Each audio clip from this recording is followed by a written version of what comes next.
क्या तुम्हें ज्ञात है कि भगवान गौतम बुद्ध ने बुद्धत्व की ओर पहला अमर संकल्प कब और कैसे लिया था? बहुत प्राचीन काल में जब धरती पर दीपंकर सम्यक संबुद्ध का प्रकाश फैला हुआ था, तभी एक ब्राह्मण तपस्वी ने ऐसा निर्णय लिया जिसने भविष्य की धारा बदल दी। उसने अपने शरीर को कीचड़ में समर्पित कर दिया और बुद्ध से उसके ऊपर से चलने का निवेदन किया। पर उसने ऐसा क्यों किया? इस प्रश्न का उत्तर तुम्हें उसी यात्रा पर ले जाएगा जहां साधारण मनुष्य बुद्धत्व की ओर बढ़ता है। ये कथा है सुमेध बोधिसत्व की, उस आत्मा की जिसने मनुष्य होकर भी बुद्ध बनने का मार्ग चुना।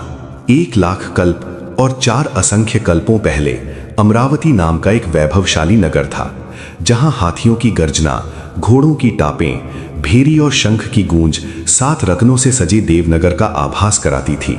उसी नगर में रहता था सुमेध नामक ब्राह्मण, अपार धन संपदा का स्वामी, वेदों का गहन अध्येता।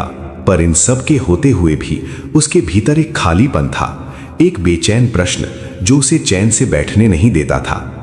एकांत में बैठकर उसने जीवन पर विचार किया और समझा कि पुनर्जन्म दुख है, देह का क्षय दुख है, जन्म, वृद्धावस्था और रोग सब पीड़ा है। तभी उसके मन में एक नया विचार उभरा। यदि दुख है तो कहीं ना कहीं सुख भी होगा, यदि जलन है तो शीतलता भी होगी, यदि बंधन है तो मुक्ति भी होगी। उसी क्षण उसने निश्चय किया कि वो इस नश्वर देह से आगे कुछ खोजेगा, कुछ ऐसा जो अजर, अमर और निर्वाण की खोज करूंगा। ये कहकर उसने स्वयं से एक और सत्य स्वीकार किया। यदि जल भरा सरोवर सामने हो और कोई उसमें उतरना ना चाहे तो दोष सरोवर का नहीं। यदि वैद्य उपस्थित हो और रोगी उपचार ना ले तो अपराध वैद्य का नहीं। उसी प्रकार यदि मुक्ति का मार्ग मौजूद है और मैं उसे खोजने से पीछे हट जाऊं तो दोष केवल मेरा होगा। उस क्षण सुमेध का निर्णय अडिग हो चुका था। उसने अपनी सारी संपत्ति दीन दुखियों और बेसहारा लोगों में बांट दी और बिना पीछे देखे हिमालय की ओर निकल पड़ा। धम्मिक पर्वत पर उसने एक छोटा सा आश्रम बनाया, पत्तों की कुटिया रची और गहन ध्यान में डूब गया। उसने ऐसी साधना अपनाई जो 5 दोषों से मुक्त और 8 गुणों से युक्त थी।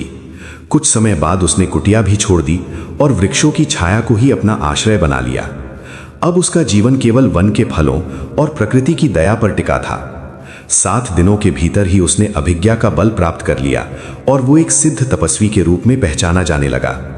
पर यह उपलब्धि उसकी अंतिम परीक्षा नहीं थी, वास्तविक परीक्षा अभी शेष थी।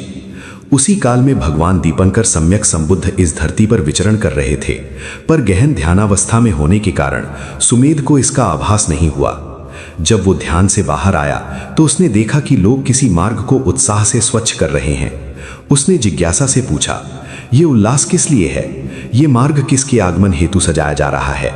उत्तर मिला, दीपंकर बुद्ध प्रकट हुए हैं, उन्हीं के चरणों के लिए ये पथ निर्मल किया जा रहा है। और ये सुनते ही सुमेध के भीतर कुछ ऐसा जाग उठा जिसने उसके जीवन की दिशा को ही